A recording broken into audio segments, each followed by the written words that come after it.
Hey guys, and welcome back. Today we're going to be going over the new patch that dropped on the 19th of November. So, I'm very happy that we're getting so many patches these days. I think there was a time in maybe July, from March to July, that we actually didn't get any patches whatsoever. And we've been getting pretty frequent patches.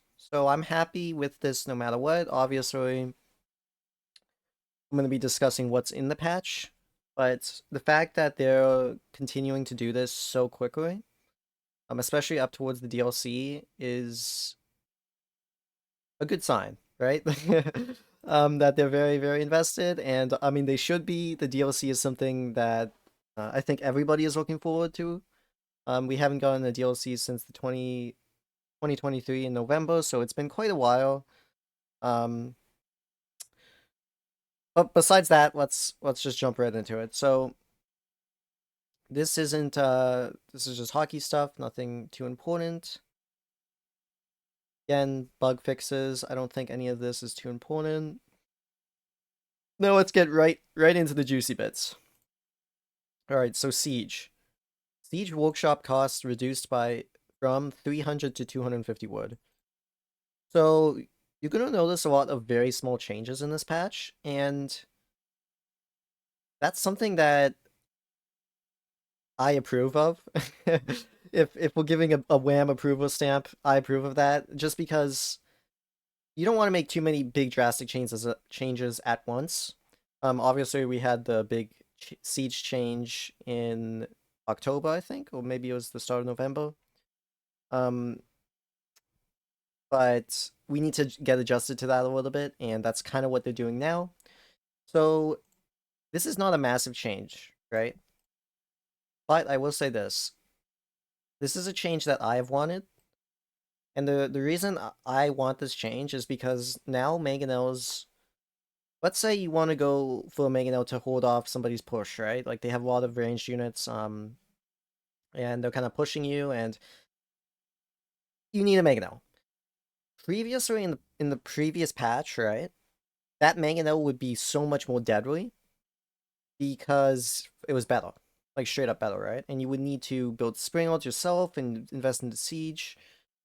In the current patch, a mangonel is still very, very deadly in on the defense, but it's not going to win you the fight straight up, which means the investment should be, in my opinion, small, right? So if you have a weaker initial unit, which would be the Mangonel, you shouldn't have to invest as much into that. And that's what they're doing, right? They're lowering the requirement to build a Mangonel, which is the Siege Workshop. So good change there. The Springald health, 75 to 85, I think is fine. Same with Springald damage. I think everybody kind of realizes that Springalds are in a bit of a weak spot at the moment, and these changes are kind of justified, right? Nothing important. So these changes, these two here, these changes are essentially a keep and static debuff, and the more I think about it, maybe it's fine. I was kind of against it initially, but Trebs in particular and Bombards are very useful at the moment. Very, I don't want to say strong, but they're very, very useful, right? They have their purpose, and I don't think this is going to change anything. It's just going to make them a little. Obviously, it's going to take them a little bit longer to kill keeps, which is fine. I think this kind of adjustment is more of an experiment just to see, you know, because previously we had spring ults that would snipe your traps, so it was harder to do damage, which means keeps were stronger, etc. This is kind of like a bounce back towards maybe the more similar to the previous patch. Now, Bombards damage versus elephants. This is honestly, I I don't think this is a massive issue. Elephants were a big deal. I think the reason that people thought elephants were a big deal was because Delhi is saving so much resources throughout the game, and they have a way bigger army than you. So they were able to afford elephants. But again, I mean, I'm not against this change. It's just kind of, for me, whatever. Obviously, the Culverin is the same as the Bombard, so this is just a change for them as well as the Culverin damage to elephants. I think Culverin's gaining attack round. I saw this, I'm like, okay, that's pretty cool, right? I don't know. I guess you kind of be using it without line of sight and stuff like that, so why not? So this is an interesting thing as well. I mean, this is team games, right? And I think this is probably a welcome change. I'm not sure about you guys, especially if you guys play team games, let me know what you think about this, because myself, when I'm playing team games, I think trade is not, it's just not a fun mechanic to deal with. So I'm always in favor of um, nerfing trade. But if you guys have a difference of opinion, I'd always love to hear that, just because it always matters what everyone thinks, right? Not just myself. Now, now they're targeting right game. Now, some of these changes I sort of disagree with, and the first one is biology. It's, guys, I still think Cav are not that strong. I know there's a lot of people who think that Cav are too strong in the moment, and I'm just of the opinion that they're not. Spearmen are still a very, very hard counter to Cav. Crossbowmen are very good against knights in particular. Um, I think Cav, like, if you're dying to Cav, that's kind of your fault. in for you know, lack of better words, but not a big fan. I don't think this is necessary, especially since they actually buffed hand cannoneers and they buffed infantry. So the additional nerf on Cav is, in my opinion, not necessary. So they did the same to the French and the Manga improved buffs. And this is another one. So again, if you guys watched the podcast with Void55 and some other pros, this was actually touched on several times, hand cannoneer buffs, and I was of the opinion that they shouldn't be buffed. And the reason behind that, in my opinion, and I still agree that they shouldn't be buffed, is because I think hand cannoneers at the moment are still good. And they still serve a role, especially in killing melee infantry, which is what hand cannoneers are supposed to do, right? This hand cannoneer buff is enough to every other unit in the game. Not that much. Obviously, it's only 3 damage out of 38. But in my opinion, hand cannoneers are still very strong, and it's just not necessary. Oh, never mind. I just missed this. So this is not enough to melee infantry because they reduced serpentine powder. My bad. So this isn't. This is a. So this is pretty much just a nerf to cav. Nerf to cav, and I guess crossbows and X-bows, right? But just unnecessary in my opinion. Not a fan. So keeps and keep landmarks fire rate increased to 5 to 6. And unnecessary in my opinion, but whatever. Elite army tactics cost reduced from 500 food to 400 food and 800 gold. Man, guys, maybe it's fine. Like I agree. Maybe melee infantry are a bit weak, and not even all melee infantry. Probably just men at arms. Spearmen are still very very strong. But the fact is that you're buffing melee infantry and you're nerfing cap, right? Do we really need to do a buff to one and a nerf to the other? We're kind of doing what we did with the previous patch, right? bit unnecessary in my opinion. Like I would preferably just have one or the other, but we'll see how that goes. And they said that we will continue to track the performance. I mean, okay. So this was needed. I think this is pretty obvious. They overdid it a bit last time. This is a very needed change. Camera ultras are too strong at every stage in the game, I think. They're just too useful. Although, to be fair, I think, in my opinion, I would have preferred this. Oh, yeah, this is what I would prefer. A damage reduction versus light melee infantry. I think this is too much. And the reason I think this is too much is because camo ultras already do well versus melee infantry. So if you're getting an increased damage buff modifier as well, especially against spearmen, I think that just adds on to the effect. Um, like I'm going spearman ultra. I was going spearman ultra against this Abbasid player, and he was going cav camels, and it felt like his army was beating mine. And in my opinion, that doesn't really make any sense because his opposition has all the mobility, whereas mine has no mobility. So in straight up fight, my army should beat his.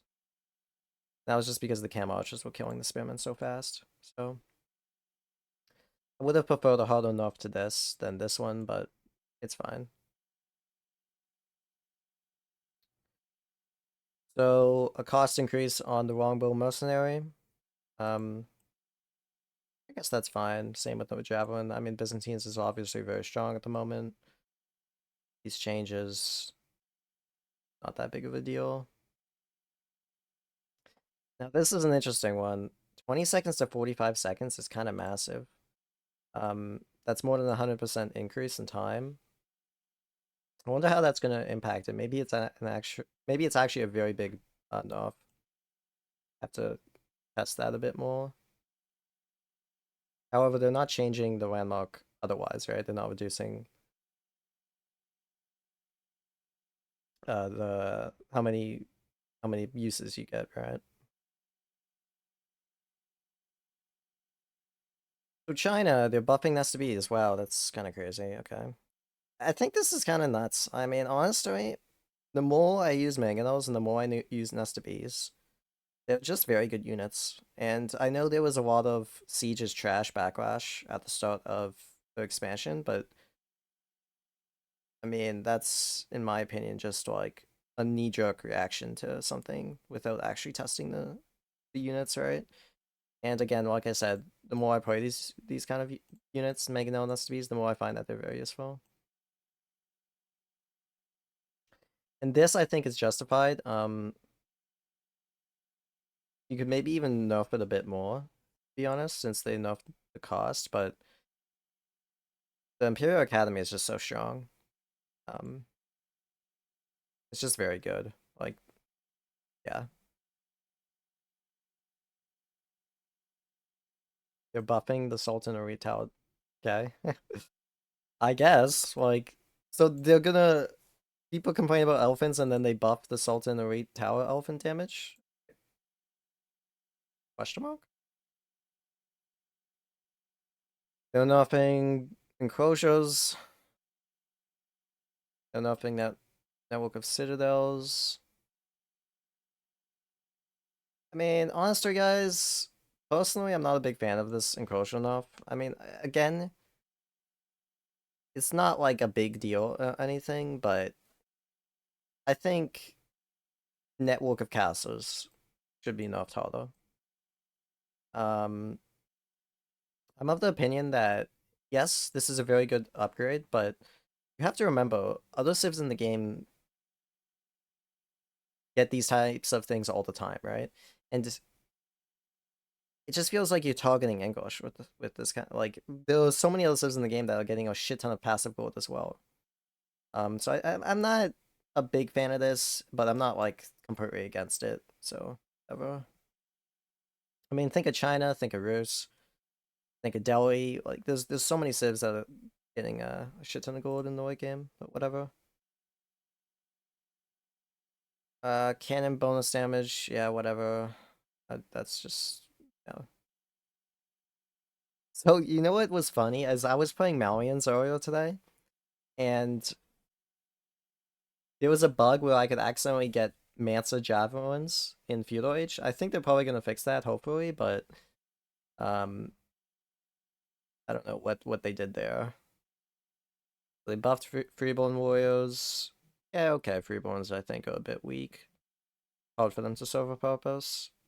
They buffed Tank Indias. Yeah, it's fine. I mean, that's just in line with the other Hank India buffs. So I think this is interesting. TC cost reduced from 850 to 800 wood. That makes the Mongol TC one of the most efficient TCs to get in the game. I think the only issue with the Mongol TC is that that kind of gameplay for Mongols is just generally not as strong. Because you're not really getting value from massing villages as you would other civs, such as Absid with the Golden Age or the Fresh Food Stops in general. But in theory, this is a very, very cheap TC. So maybe these kind of builds could be good, but yeah, why not? I like it.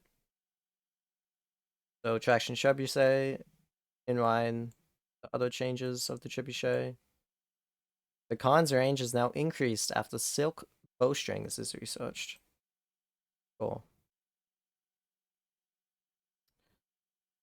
Spy now have the correct damage and attack range. I'm not even sure what they had before, so whatever. Great Bumble bonus damage versus infantry reduced. Interesting. Was that an issue? Maybe it was.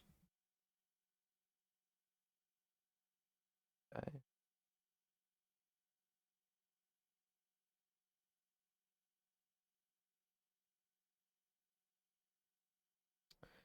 John's riders and champions now appear in the correct age in the tech tree. Alright.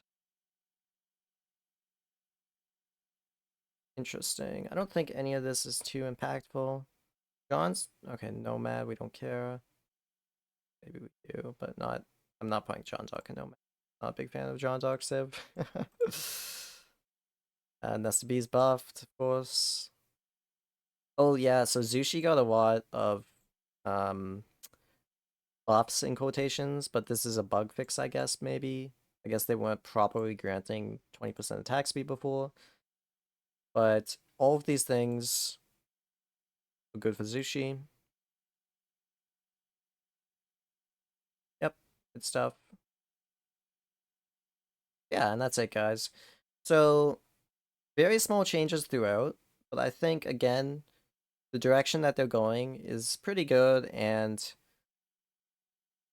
again, I disagree with some things, such as the cav and the cav changes, but I'm very happy that they're continuously, you know, changing things no matter what. So I hope you guys have enjoyed this video, and I will see you guys on the next one. Take care, everybody.